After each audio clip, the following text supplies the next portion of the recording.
Ferdinand Marcos Jr. kinumpirma na nahuli na si Zaldico. Deportasyon sa dating mambabatas pinamamadali na.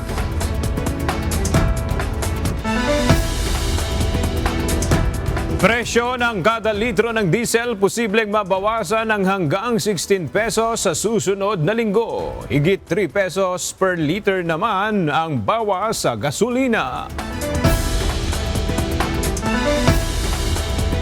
Madaling pag-utang sa 4 billion pesos na pondo para sa mga maliliit na negosyo, iniutos ni PBBM.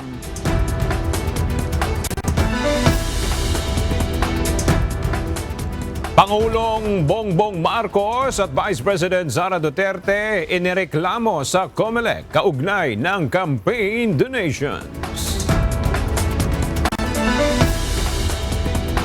Dalawang high-value Japanese fugitives na konektado sa international syndicate, arestado.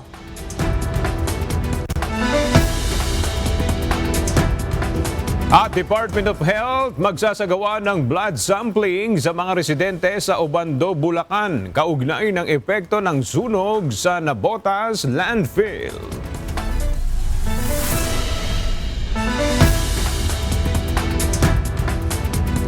Magandang tanghali mga kasangbahay. Ngayon po ay araw ng Biyernes, April 17, 2026. Tayo po ay sabayang napapakinggan sa Radyo La Verdad 1350, ang UNTV Radio. At una sa mga balita ngayong tanghali.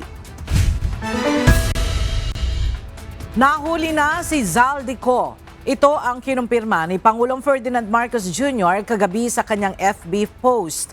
Ayon sa bagong post ng Pangulo, patuloy ang pakikipag-ugnayan ng pamahalaan sa Czech authorities hinggil sa pagkakahuli sa dating mambabatas.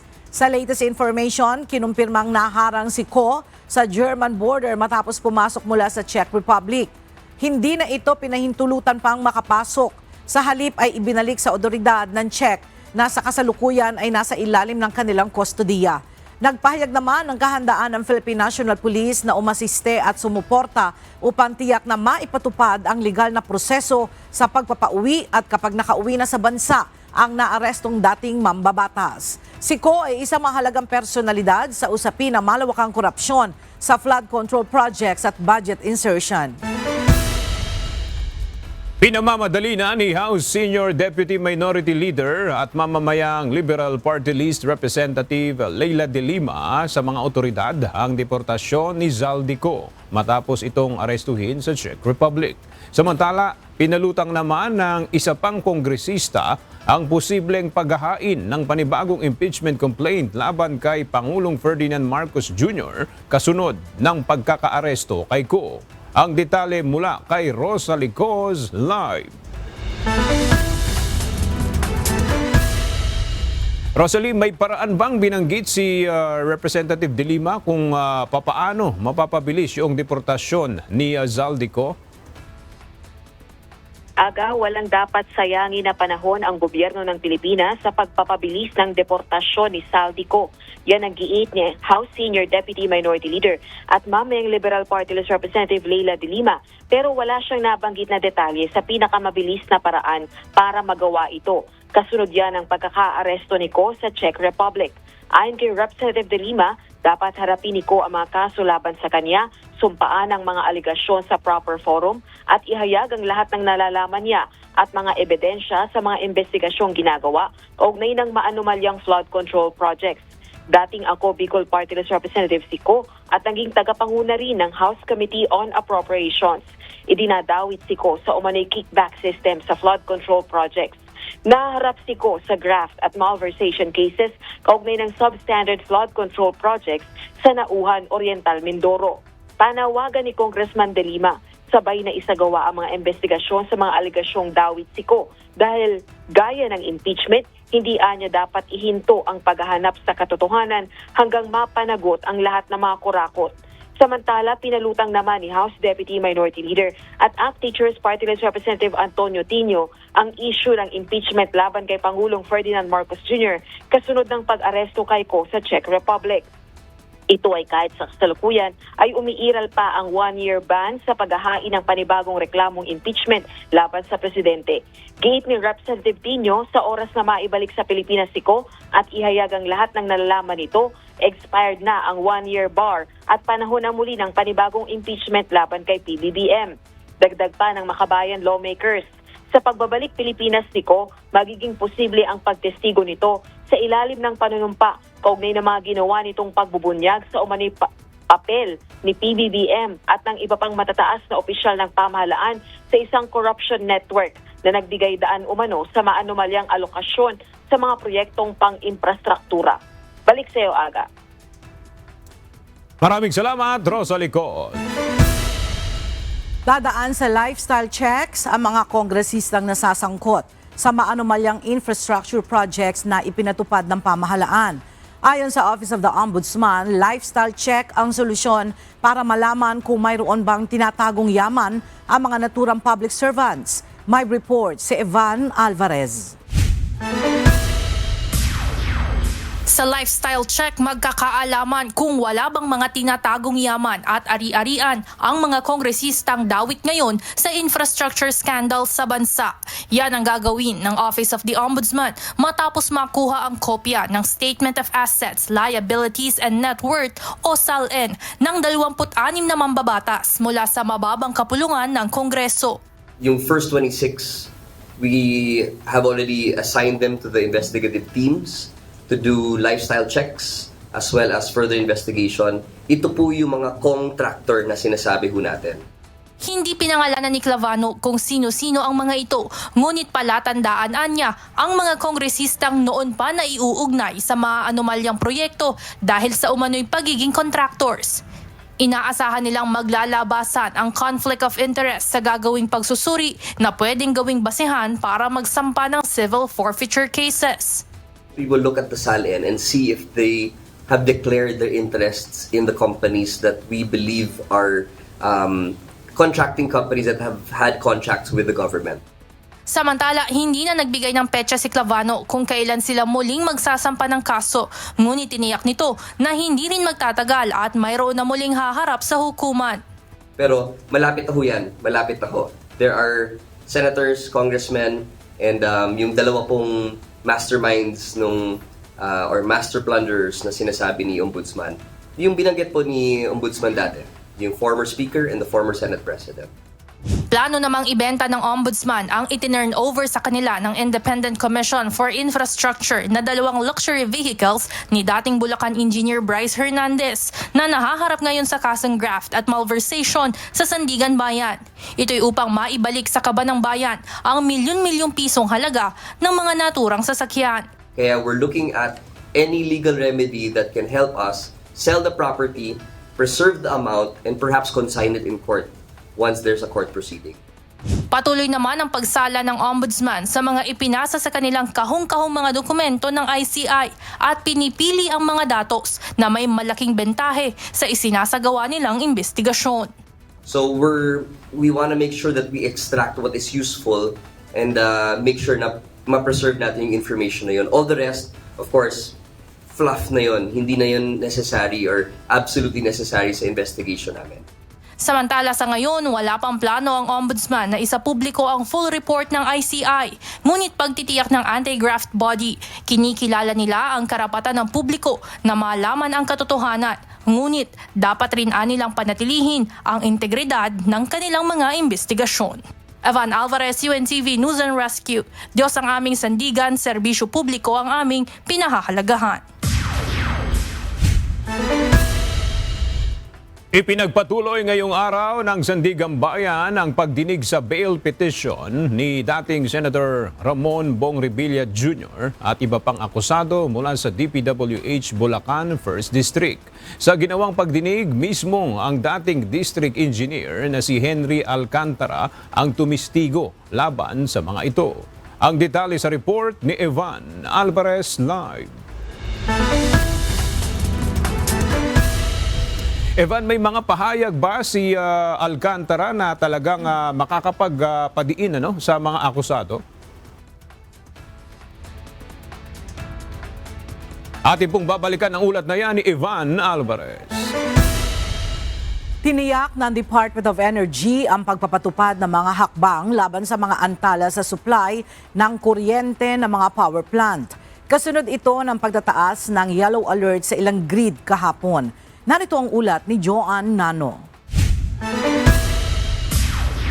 Magkasunod na nakaranas kahapon ang Luzon at Visayas grid ng yellow alert na nangangahulugan ng manipis na reserba ng kuryente. Ayon sa National Grid Corporation of the Philippines, ito ay dahil sa force outage ng 35 power plants sa Luzon Region, habang gumagana lamang sa limitadong kapasidad ang 14 na planta. Nakadagdag pa dito ang pagkaputol ng daloy ng kuryente mula sa 5 power plants at pagkawala ng power supply mula sa 4 na hydro plants. Dahil naman sa nabawasang power import mula sa Luzon Grid, bumaba din ang reserbang kuryente ng Visayas Grid. Agad namang inatasan ng Department of Energy o DOE ang LNGPH at iba pang kaukulang institusyon para sa mabilis na panunumbalik ng operasyon ng mga apektadong power plants. Itinuturing ang LNGPH na pinakamalaking pasilidad ng liquefied natural gas o LNG sa Pilipinas. Habang ipinag-utos din ng ahensya sa NGCP, generation companies at system operators na asikasuhin ang maagap na pagbabalik ng operasyon ng mga apektadong planta. Sinabihan rin ng DOE ang mga ito na pagtibayin ng power supply sa bansa at iwasan ang mahabang epekto sa mga consumer. Kaugnay nito, tiniyak rin ng DOE sa publiko ang patuloy na maigting na pagbabantay ng ahensya.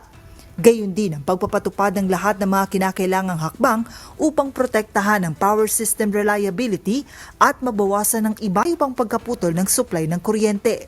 Dakong alas 7:30 na kagabi nang i-lift ng NGCP ang yellow alert sa Luzon at Visayas Grid. Joanne Nano, UNTV News and Rescue. Diyos ang aming sandigan, serbisyo publiko ang aming pinahahalagahan. May inaasahang panibagong rollback sa presyo ng mga produktong petrolyo sa susunod na linggo. Batay sa inisyal na pagtaya ng ilang oil industry player, maaaring magkaroon ng 16 pesos and 80 centavos na rollback sa presyo ng kada litro ng diesel. Habang nasa 3 pesos and 20 centavos naman ang inaasahang mababawa sa kada litro ng gasolina at tapyas na 2 pesos and 60 centavos naman sa kerosene. Kung matutuloy, ito na ang ikalawang beses na magkakaroon ng rollback sa presyo ng langis matapos ang ilang serye ng mega oil price hike mula nang sumiklab ang gera sa Middle East. Nagtakda ang Social Security System o SSS ng 60 billion pesos na halaga ng relief assistance bilang tulong sa kanilang mga miyembro na makaagapay sa tumataas na presyo ng mga bilihin dulot ng tensyon sa Middle East. Kabilang sa ipatutupad ng SSS ang mas maluwag na terms sa pagpapautang at maagang release ng dagdag pensyon. Sa pahayag na inilabas kahapon ng SSS, sinabi nito na malaking bulto ng financial assistance package ay ilalaan para sa Enhanced Emergency Loan Program na nagkakahalaga ng 27 billion pesos. Mag-aalok ang SSS ng 20,000 pesos short-term loans kung saan ibababa sa 7% ang annual interest rate. Mas niluwagan rin ng state-run pension fund ang eligibility threshold kung saan maaari nang mag-avail ng short-term loan ang mga miyembro na mayroon pa lamang na 18 months contributions mula sa dating 36 months. Kasama rin sa iniaalok ang microloan program na maaaring bayaran sa loob ng 15 to 90 days na mayroong interest rate na 8% per annum. Para naman sa mga pensioner, i-advance ng SSS ang implementasyon ng kanilang pension increase. Mula sa original nitong rollout sa Setyembre, mas paaagahin ito ng ahensya ngayong Hunyo kung saan nasa 6.5 billion pesos ang nakatagdang i-release sa ilalim ng reform program. Para sa retirement at disability pensions, itataas ito ng 10%, habang ang death at survivor benefits naman ay magiging 5%. Bahagi rin ng relief measures ang loan penalty condonation para sa mga miyembro na mayroong past due obligations kung saan i-waive ang lahat ng penalties. Iniutos ni Pangulong Ferdinand Marcos Jr. ang pagpapadali ng proseso sa pag-utang sa 4 billion pesos na pondo na nakalaan sa mga maliliit na negosyo. Ito ay para protektahan ang mga negosyante mula sa epekto ng patuloy na pagtaas ng produktong petrolyo. Ang detalye mula kay Nel Maribuhok Live. Nel, magkano naman yung pwedeng utangin at saang ahensya pupunta yung mga maliliit na negosyo? Yes, Raga, ang emergency loan program na ito ay maaaring makuha ng Micro, Small and Medium Enterprises o MSMEs sa Department of Trade and Industry sa pamamagitan ng Small Business Corporation o SB Corp. Sa pahayag na inilabas ni Executive Secretary Ralph Recto, bahagi ng safety nets para sa mga middle class at maliliit na negosyo ito. Inaprubahan anya ng Pangulo ang programa para sa mga negosyong apektado rin ng patuloy na pagtaas ng produktong petrolyo. Aabot sa 30,000 hanggang 20 million pesos ang pwedeng utangin ng mga negosyo. Ayon kay ES Recto, bahagi ito ng napag-usapan sa pulong ng Unified Package for Livelihood, Industry and Food and Transport o UPLIFT Committee para matulungan din anya ang mga maliliit na negosyo. Bibigyan ng 1-year grace period ang SMEs. Ibig sabihin, hindi sila pagbabayarin ng interest o principal sa unang taon ng pag-utang. Maaaring mag-apply ng loan ng mga negosyo via online at kung may kompletong dokumento, maaaring matapos ang proseso ng pag-utang sa loob ng 7 hanggang 10 araw. Yan muna ang ating update. Balik sa Raga. Maraming salamat, Nel Maribuhok. Inaasahan muli magpupulong ang Senate Committee on Ethics and Privileges matapos maisapinal ang rules ng komite. Ayon sa chairperson ito na si Senator J.V. Ejercito, maaari nang umusad ang mga pagdinig sa mga reklamo laban sa mga senador. May ulat si Jed Narasina. Handa na ang Senate Committee on Ethics and Privileges na simulan ang kanilang mga pagdinig. Ito ay matapos makumpleto ang mga kinakailangang lagda para sa opisyal na tuntunin ng komite. Ayon sa chairperson ito na si Senator Joseph Victor J.V. Ejercito, maaari nang umusad ang investigasyon at pagdinig kaugnay ng mga reklamo sa mga senador. Aniya, nakatakda ng i-publish sa pahayagan ngayong Biyernes ang rules o alituntunin ng komite na magsisilbing go signal para opisyal na makapagsimula ang panel sa pag-evaluate ng mga reklamo at pagsasagawa ng mga hearing. Paliwanag ng senador, naging prioridad niya ang pagkumpleto sa 6 na lagda ng mga miyembro upang ganap na ma-operationalize ang komite. Bukod sa chairperson, kabilang sa mga lumagda sa nasabing rules ay sina Senator Francis Kiko Pangilinan, Senator Erwin Tulfo, Senator Risa Hontiveros, Senator Panfiloping Lacson at Senator Juan Miguel Mig-Subiri. Sa darating na April 28, muling magpupulong ang komite para sa kanilang unang agenda o ang pagsusuri sa mga pending na reklamo. Dito, inaasahang titingnan ng panel kung ang mga reklamong ito ay pasado sa aspeto ng form and substance bago tuluyang dinggin. Sa huling impormasyon mula sa chairman ng komite na si Senator Ejercito, mayroon ng 9 na reklamong naihain sa komite, kabilang na ang nakabinbing reklamo laban kay Senator Ronald Bato de la Rosa na ilang buwan nang absent o hindi nagpapakitang personal sa Senado. Jed Neresina, UNTV News and Rescue. Diyos ang aming sandigan, serbisyo publiko ang aming pinahahalagahan. Hindi makakaabsuelto kay Vice President Sara Duterte ang pagsasauli sa gobyerno ng confidential expenses na nagkakahalaga ng mahigit 73 million pesos ayon kay Bicol Zaro Party List Representative Terry Ridon. Ito ay matapos maglabas ng pinal na desisyon ang Commission on Audit o COA sa disallowance nito sa Office of the Vice President dahil sa maling paggamit at irregularidad sa paggastos ng confidential funds noong December 2022. May balita si John Ano. Maituturing na pagkasira sa tiwala ng publiko at malversation o paglulustay ng pondo ng gobyerno ang ginawang paggastos ng tanggapan ni Vice President Sara Duterte sa mahigit 73 million pesos na halaga ng confidential funds mula December 21 to 31, 2022. Kaya para kay Bicol Zaro Party List Representative Terry Ridon, House Justice Committee member, hindi maaabsweldo sa pananagutan si Vice President Duterte kahit isauli nito ang naturang pera sa pamahalaan. Pinagtibay ng Commission on Audit and Bank ang notice of disallowance nito sa mahigit 73 million pesos na halaga ng confidential expenses. Ito ay dahil walang kinalaman sa information gathering at surveillance activities para sa national security at peace and order ang pinagastusan ng milyong-milyong pisong halaga ng confidential funds ng Office of the Vice President noong 2022. Giit pa ng COA, official receipts o sales invoices dapat at hindi sapat ang isinumiting acknowledgement receipts ng OVP para sa 3.5 million pesos na halaga ng confidential funds na ipinambili ng mga lamesa, upuan, desktop computers at printers. Firstly, kahit kung magsoli ka ng 73 million, malversation has still been committed Hindi ba? At the level of the ombudsman.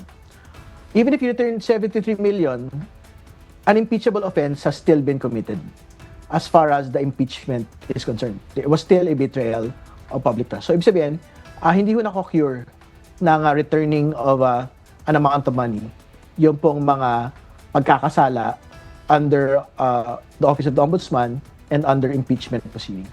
Sa petisyon ng kampo ni VP Duterte sa Notice of Disallowance ng COA, iginiit nitong nalabag ang kanilang karapatan sa due process. Pero nanindigan ng COA na walang batayan ng apela. Samantala si House Deputy Speaker at Lanao del Sur 1st District Representative Paulo Ortega, iginiit na dapat isauli na ni VP Duterte ang pondo. Endorser ng ika-4 na reklamong impeachment laban kay VP Duterte ang kongresista. Aniya kung talagang nais ni VP Sara na ipakita ang kanyang accountability bilang public servant, mas mabuting isauli na lang ang pondong ipinababalik ng COA. Dapat din anyang managot ito sa pera ng bayan na ipinagkatiwala sa kanya. Maging ang ombudsman naniniwalang mabigat na usapin ang pinagtibay na disallowance ng COA laban sa OVP. In terms of probative value, matimbang ho yun. Joan Nano, UNTV News and Rescue. Diyos ang aming sandigan, serbisyo publiko ang aming pinahalagahan.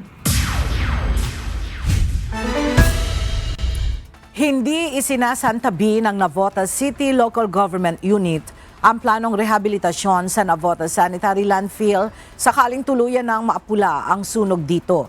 Pero sa ngayon, patuloy ang kanilang ginagawang hakbang para maapula ang apoy na nagsimula pa noong Sabado. May balita si Benedict Samson. Aabot sa nasa 40 hektarya ang lawak ng Navotas Sanitary Landfill. Kaya naman hindi isinasantabi ng pamahalaang lungsod ng Navotas ang planong rehabilitasyon dito. Ayon kay Navotas City Mayor John Ray Chanco, maaaring gawing recreational area o taniman ng nasabing landfill kung magkakaroon ng magandang plano at ligtas sa rehabilitasyon ng mga eksperto para dito. Other landfills sa ibang bansa, pag natapos yung life ng landfill, may magandang plano po dyan. Basta maganda yung rehab. Kasi malawak na lupa to. Tayo dito sa ating lungsod, kulang tayo sa lupa. So pag na-rehab ng maganda yan, magagamit po natin. Pero sa ngayon, patuloy muna ang kanilang gagawing aksyon upang maapula ang apoy na nagsimula pa noong araw ng Sabado, April 11. Kahapon, kasama sa nag-inspeksyon sa lugar si Public Works and Highways Secretary Vince Tison. Dito inihayag ng kalihim na tutulong sila sa lokal na pamahalaan upang magpadala ng mga heavy equipment na gagamitin sa pagtatambak ng lupa. Hindi na kasi kaya ng tubig ito, no? Hindi tubig ang magpapatay dito sa sunog na to. Magpapatay dito lupa.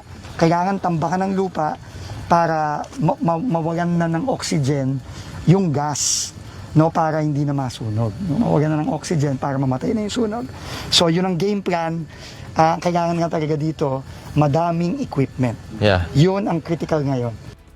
Ngayong weekend, inaasahan din na matatapos na ang paglalagay ng pansamantalang kalsada upang mas madaling makarating sa isla ang mga malalaking sasakyan kung saan naroroon ang sanitary landfill. Ang challenge lang natin ngayon, walang daan na papunta dito sa ngayon. So lahat kailangan by barge. Ang problema sa barge, pag nag-low tide, hindi na makapasok ang barge. Saka medyo mabagal at paunti-unti ang dagsa ng gamit. No? Nananawagan din si Secretary Dizon sa pribadong sektor na maaaring makapagpahiram ng kagamitan para sa mabilis na pag-apula ng sunog. Benedict Samson, UNTV News and Rescue. Diyos ang aming sandigan, serbisyo publiko ang aming pinahahalagahan. Balikan natin si Ivan Alvarez hinggil sa kanyang ulat sa pagpapatuloy ng bail petition hearing ni dating Senator Ramon Bong Revilla Jr. at iba pang akusado mula sa DPWH Bulacan 1st District. Yes, Ivan. Yes, Aga, ang mga konkretong sinabi ni dating Bulacan District Engineer Henry Alcantara ay 30% ng kabuuang pondo ng flood control project ay napunta sa proponent habang pumorsyento rin siya at ang mga kontraktor na nasa likod nito. Sumalang sa witness stand ng Sandigan Bayan para sa bail hearing ng kasong malversation ni na dating Senador Ramon Bong Revilla Jr. at iba pang kapwa-akusado mula sa Bulacan 1st District Engineering Office, si dating Bulacan District Engineer Henry Alcantara. Ito ay para sa umano'y Ghost Flood Control Project sa Pandi, Bulacan na nagkakahalaga ng 92.8 million pesos.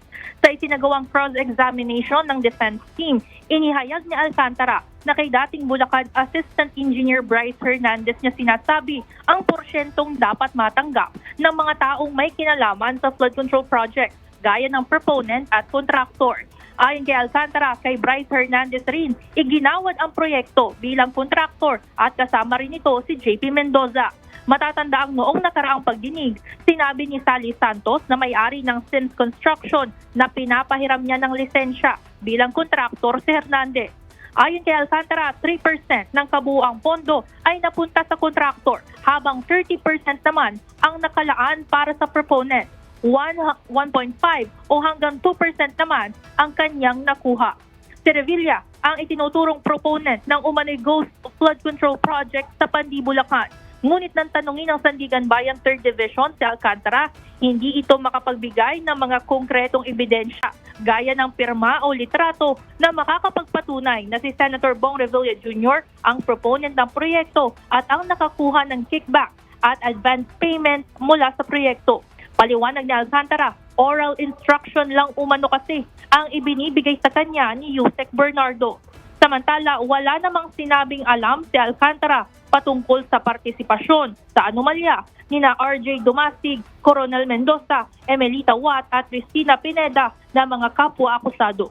Aga, bagamat state witness na si Henry Alcantara, sinusukat pa rin ng mga maestrado kung talagang totoo ang mga sinasabi nito sa harap ng hukuman.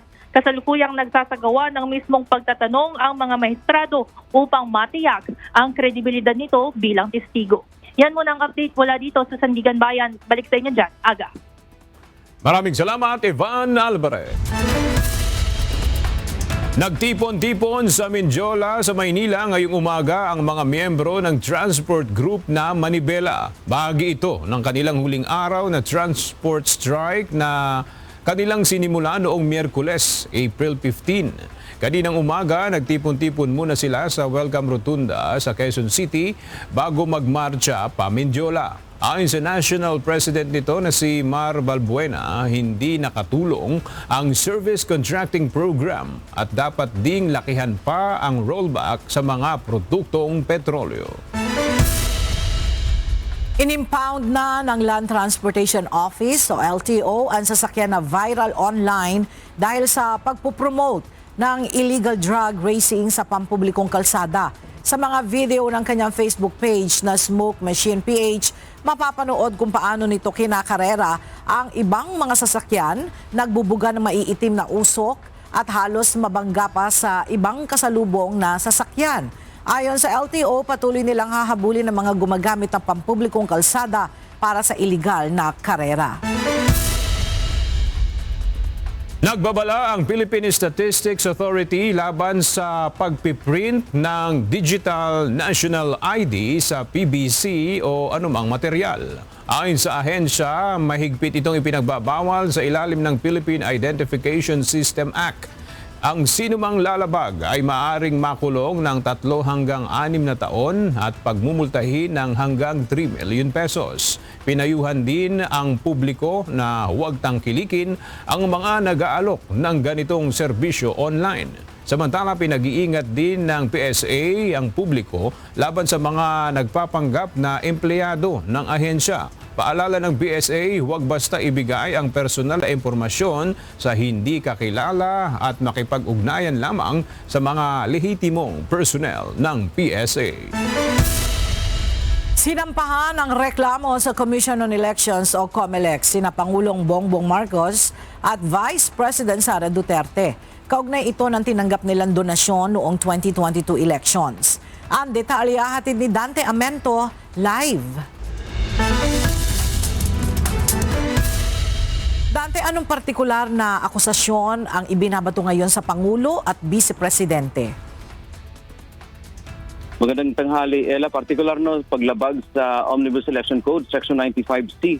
Ito yung bawal ang pagbibigay ng campaign donation sa panahon ng halalan. At kanina nga, Ella, ay naghain na ng reklamong kriminal sa COMELEC Law Department ang ilang grupo. Kaugnay po ito ng ipinagbabawal na campaign donation ng mga public contractors sa mga kandidato. Kasama sa naghain ng reklamo ang grupong Kontradaya, Kilusang Bayan kontra Kurakot at grupo ng mga kabataan. Mga respondent ay sina President Ferdinand Marcos Jr. at Vice President Sara Duterte, gayon din ang kanilang mga sinasabing campaign donor.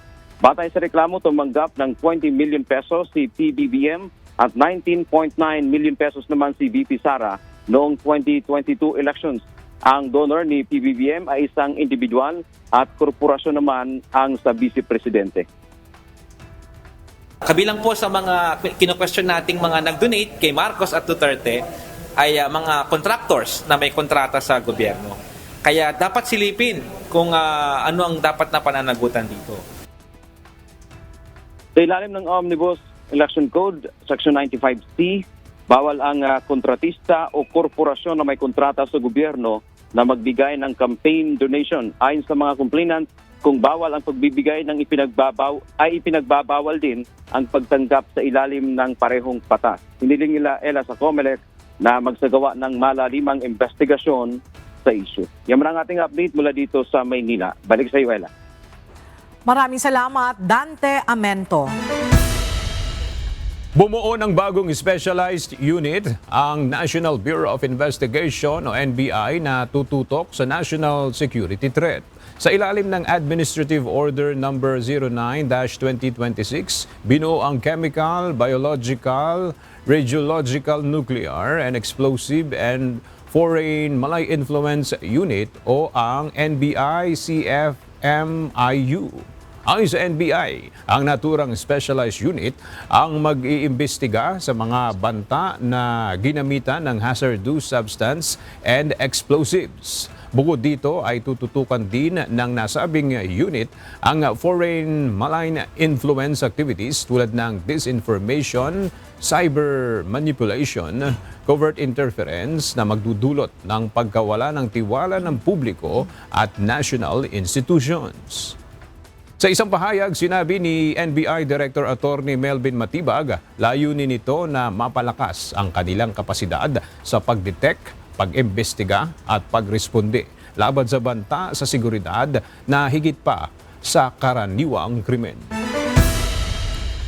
Arestado ng mga otoridad ang 2 Japanese fugitives na konektado umano sa international syndicate. Ang detalye mula kay Lea Ilagan live.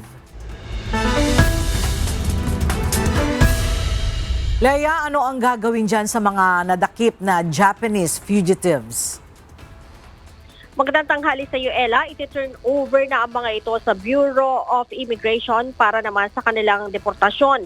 At nagtagumpay nga, Ella, ang mga otoridad na maaresto itong 2 high-value Japanese fugitive na konektado sa International Syndicate.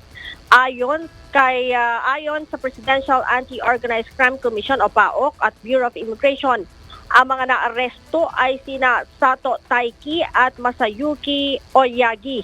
Ayon kay PAOK Executive Director and Undersecretary Benjamin Ocorda Jr., nahuli ang 2 sa operasyon kahapon sa Mandaluyong at Santa Mesa, Maynila.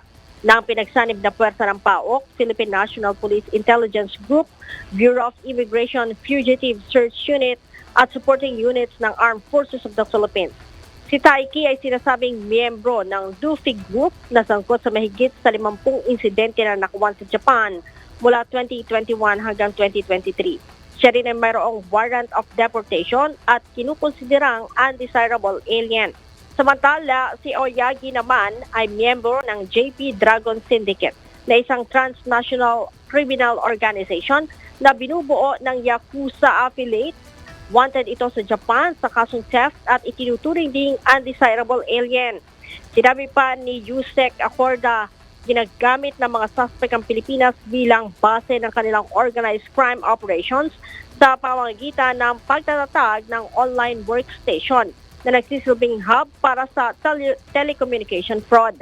Partikular umano na lang tinatarget ang mga matatanda o senior citizen kung saan kinukuhanan nila ito ng mga sensitibong financial information para makakuha ng pera. Sa ngayon, Ella, ay na-turn over na sa BI Warden Facility ang mga suspect at nakumpleto na rin ang standard booking procedures. Nakikipag-ugnayan na rin ang mga ito sa pamahalaan ng Japan para sa kanilang gagawing deportation. Ella? Maraming salamat, Leia Ilagan.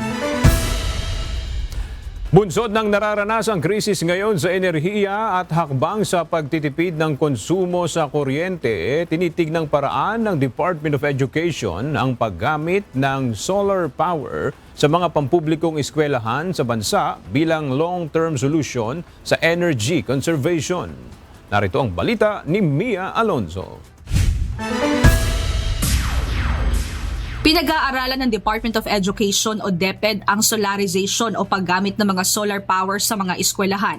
Ayon kay DepEd Secretary Sunny Angara, isa sa mga long-term solution na tinitingnan nila ay ang paglalagay ng mga solar panels sa bubong ng mga public schools. Layunin nitong mabawasan ang gasto sa kuryente at makatulong sa pagtitipid ng enerhiya sa buong bansa. Paliwanag ng ahensya, ginagamit na rin ang ganitong sistema sa ilang government buildings. Kaya nakikita itong posibleng epektibong solusyon para sa mga paaralan. The President has already made renewable energy a cornerstone of his energy policy. So definitely nakikita ko magandang option na lagyan natin ng solar panels yung ating mga eskwelahan para makatipid, tapos at the same time you're helping the national effort to conserve energy also. Gayunpaman, aminado ang DepEd na hindi agad ito maipapatupad dahil sa kakulangan ng pondo. Paliwanag ng kagawaran, ang budget sa ganitong proyekto ay kailangang planuhin ng maaga. The problem is, as you know, sa gobyerno, you have to budget a year ahead. So wala tayong, kung gusto natin gawin yan, wala tayong budget dyan actually, unless meron tayong savings or kunin natin sa ating maintenance funds. So realistically speaking, if we're looking at doing it on a large scale, baka next year na. Samantala sa nilagdaan namang Memorandum of Agreement ng ahensya katuwang ang Department of Public Works and Highways, bibilisan na ng ahensya ang pagtatayo at pagsasaayos ng mga school building upang punan ang nasa 144,000 na kakulangan nito. Tinatayang nasa humigit kumulang 9,000 classrooms naman ang commitment ng ahensya na tapusin ngayong taon, kasama na rito ang nasa 4,000 mga silid-aralan na sinimulan pa noong 2025 ng DPWH. Mia Alonzo, UNTV News and Rescue. Diyos ang aming sandigan, serbisyo publiko ang aming pinahahalagahan. Nakapagtala ng mababang krimen ang Philippine National Police against person. Ito ay kasunod ng implementasyon ng mahigpit na ordinansa kaugnay ng Safer Cities Initiatives. May balita si Leia Ilagan. Isang linggo matapos na ipatupad ng Department of the Interior and Local Government o DILG at Philippine National Police ang Safer Cities sa Metro Manila, nakapagtala ng mababang insidente ng crimes against person ang pambansang pulisya. Partikular na ang murder, assault, kidnapping at rape. Ayon kay PNP Directorate for Operations Director, Police Brigadier General Rogelio Peñones, as of April 15, bumaba ang murder ng 9.8%, ang homicide na 39.3%, physical injuries na 22.7% at ang rape ng 22.9%. Ang naturang datos ay ikinumpara sa 9 na araw bago ang implementasyon ng Safer Cities noong March 28 hanggang April 5. Although among the 8 focus crime, comparing the same period, mayroon pa rin tayong robbery incident. That's why we recalibrated our deployment based on the prevailing crime situations. Ang Safer Cities ay inilunsad ng DILG noong April 6 na layong mabawasan ang krimen sa Metro Manila. Umabot na sa 89,532 ang mga violators na nasita ng mga pulis, kung saan nanguna pa rin ang pag-iinom at paninigarilyo sa pampublikong lugar. Walang pang-itaas na damit. Nagvivideo kay lampas alas 10 ng gabi at ang paglabag sa curfew. Sa kabila nito, tiniyak naman ni Brigadier General Peñones na mahigpit na ipinatutupad ng PNP ang paggalang sa karapatang pangtao. So that's why our directive to our personnel to see to it that there should be a close coordination between the PNP, the local government units who issued the ordinansa na yon, and of course the barangay and community. Leia Ilagan, UNTV, News and Rescue. Diyos ang serbisyo publiko ang aming pinahahalagahan.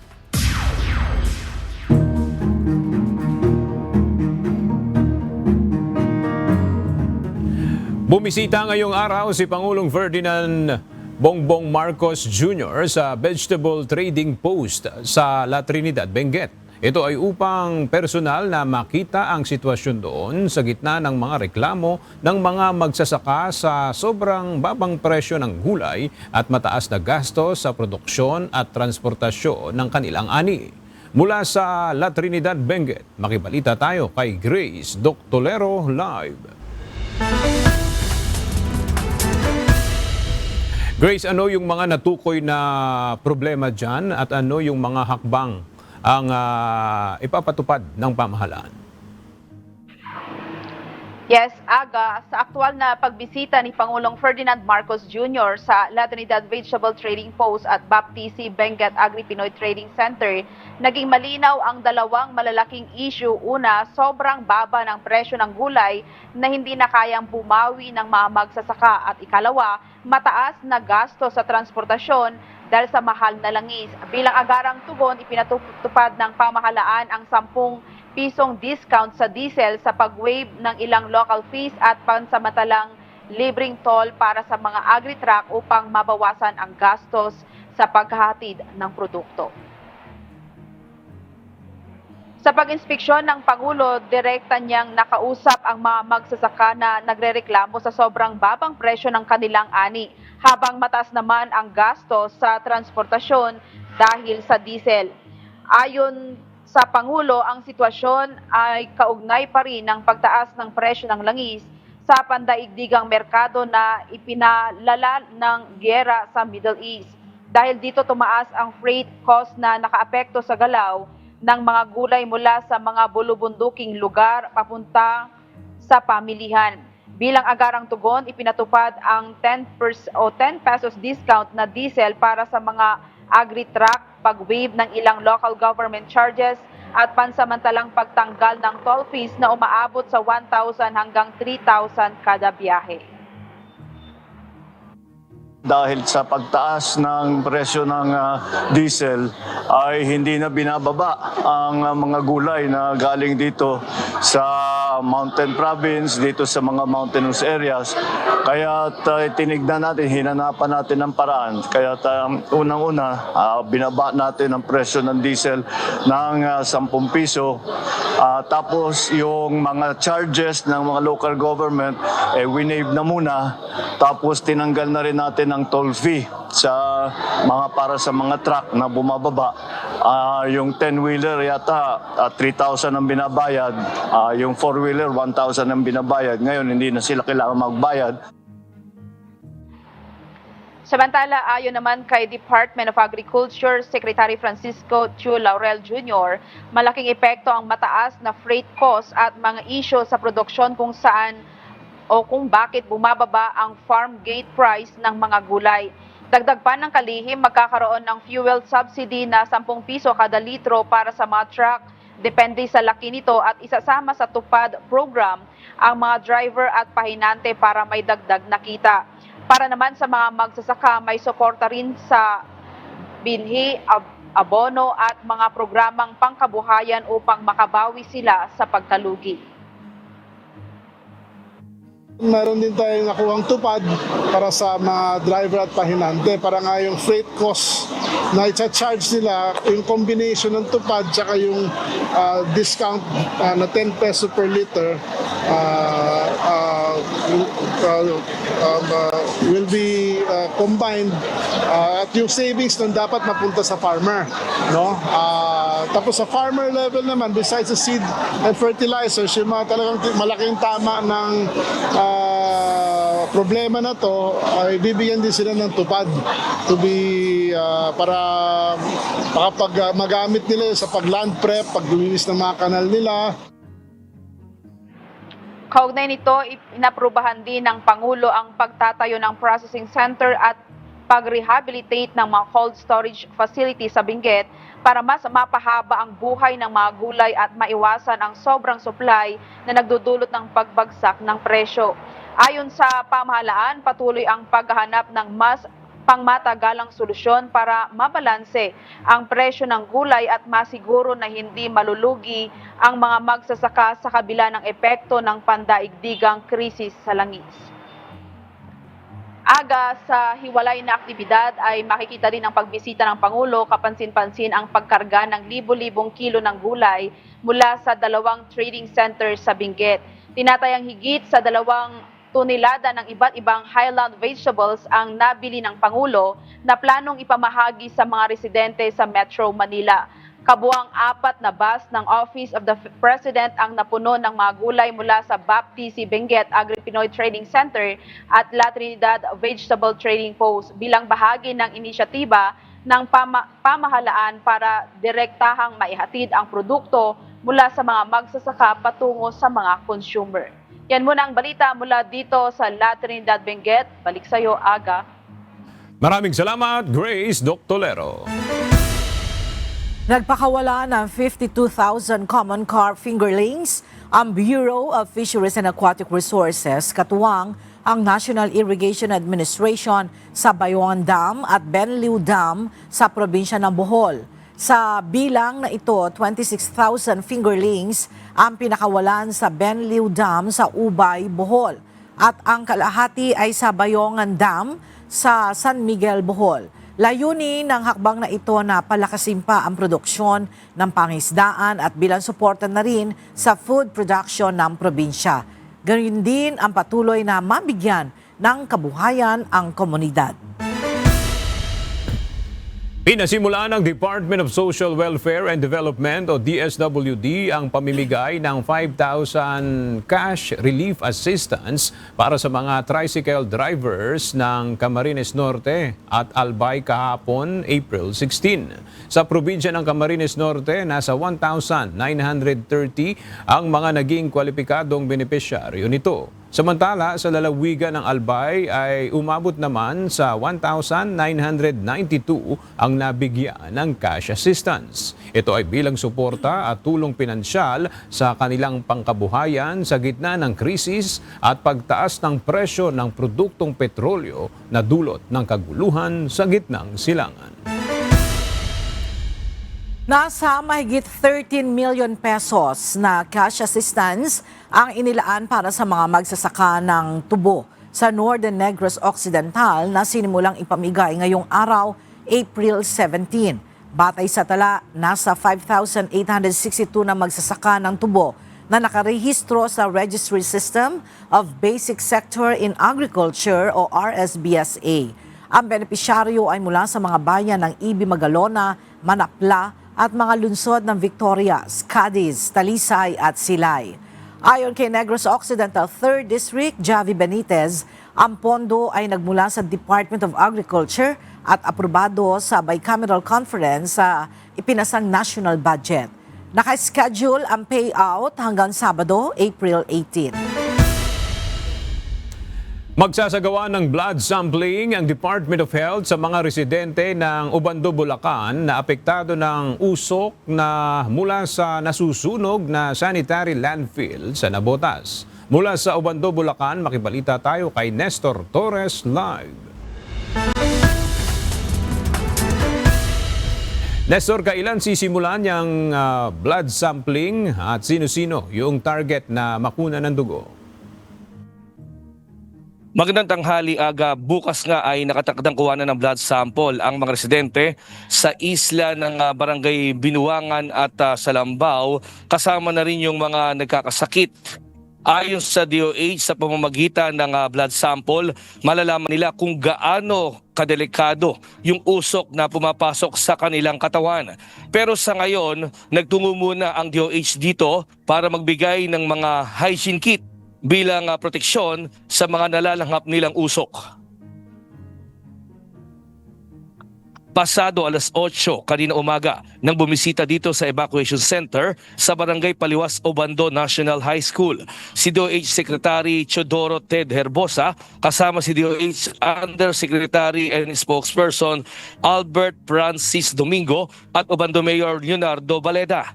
Namahagi ang kagawaran ng kalusugan ng mga hygiene kit, N95 face mask at assorted medicine, jerrycans o mga lalagyan ng tubig para sa mga apektadong pamilya sa isla ng Barangay Salambao at Binuangan.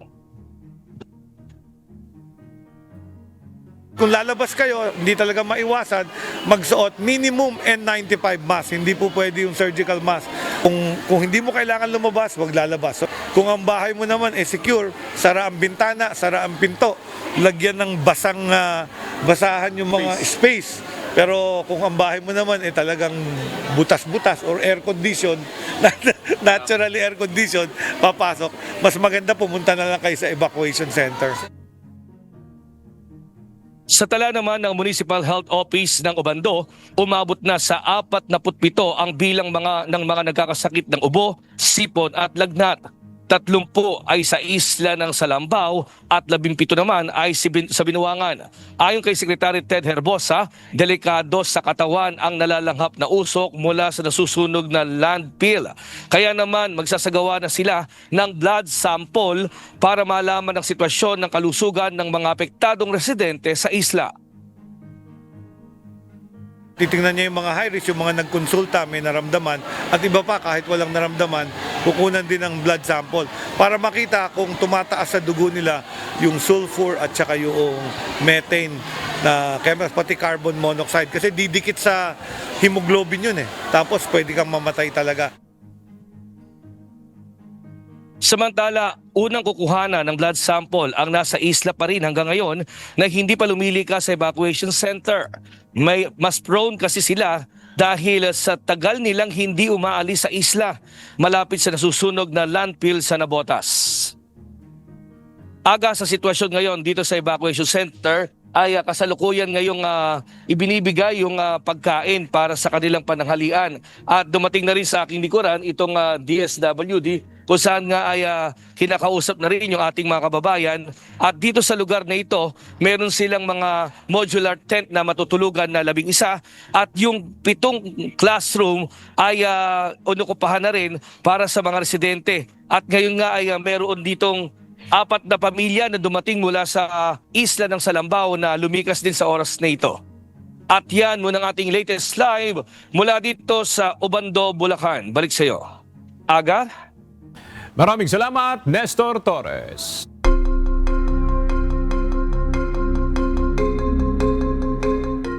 Positibo si US President Donald Trump na posible matapos na ang labanan sa Iran sa malapit na hinaharap.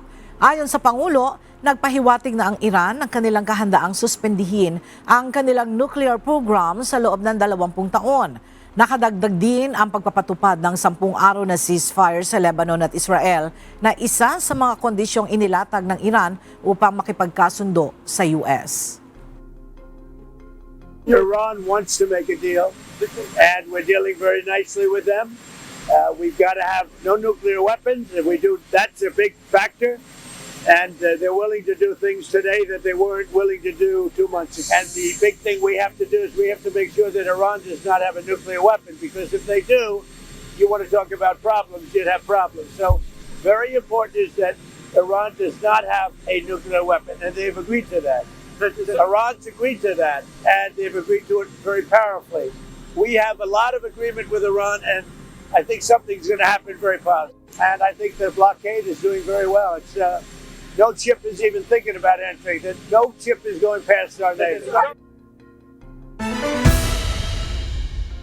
Nagbabala ang China sa mga mamamayan nito na mag-ingat sa pagbiyahe patungong Estados Unidos. Pinayuhan din silang iwasan ang pagpasok sa Seattle Airport dahil sa umano'y ipinatutupad doong malisyosong border checks.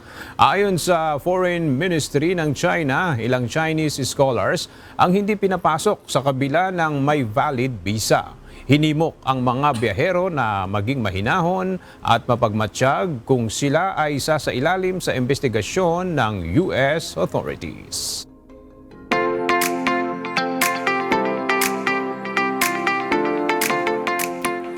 Ilulunsad ng Philippine Association of the Record Industry o PARI ang isang bago at mas malawak na direksyon para sa industriya ng musikang Pilipino. Ibinidari ng grupo ang mga reforma at inisyatibo na layong palakasin ang partisipasyon ng mga artista, itaguyod ang kooperasyon ng industriya at palawakin ang maaabot ng OPM sa local at international scene.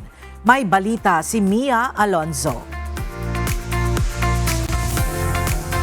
Ipinakilala na ng Philippine Association of the Record Industry o PARI ang isang malaking plano para sa future ng musikang Pilipino. Ayon sa bagong president ng asosasyon na si Enzo Valdez, ang ilulunsad na programa ay magbibigay ng mas malawak na oportunidad sa mga artist at Filipino composers.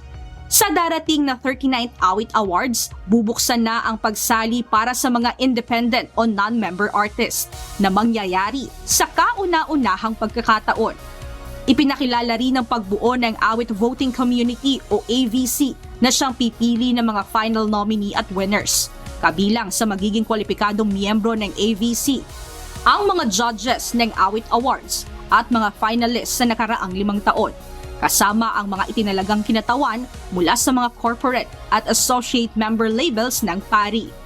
Upang masiguro ang kredibilidad, sapat na experience at representative voting body. Magkakaroon din ng 2 bagong kategorya sa parangal, kabilang na ang Songwriter of the Year at Producer of the Year, na layong bigyang pansin ang mga nasa likod ng produksyon ng musika. We also have new music organization partners. So we are uniting the music industry in this big celebration leading up to the 40th next year. Nakatakdang idaos ang 39th Awit Awards sa SM Mall of Asia Arena sa Setyembre, dangal ng Musikang Pilipino Awards sa Oktubre at Awit Fest sa Enero na magkakaroon ng mga local at international artists. Inihayag na rin ang planong pagtatayo ng Awit Museum na magiging sentro ng preservation ng kasaysayan ng original Filipino music. Sinabi ni Valdez na ito ay isang makasaysayang hakbang para sa industriya na layong magbukas ng mas maraming oportunidad para sa mga independent artists at palakasin ang koneksyon ng musikang Pilipino sa global stage. Last year, we had a track from the Philippines that entered Spotify's top 20 charts, which is Cup of Joe's Multo. And imagine, yung pagmamahal natin sa music, eventually tayo na ang nasa top 10, tayo na ang nasa top 5, you know, and I think that's what we're aiming to do. And if we can do it together, then it's going to be stronger. We champion culture, and then eventually, we're doing our part because eventually, economy could also follow. Kaya naman sa pamamagitan ng mga inisyatibong ito, inaasahan ang mas inklusibo, mas moderno at mas matatag na kinabukasan ng musikang Pilipino. Mia Alonzo, UNTV News and Rescue. Diyos ang aming sandigan, serbisyo publiko ang aming pinahahalagahan.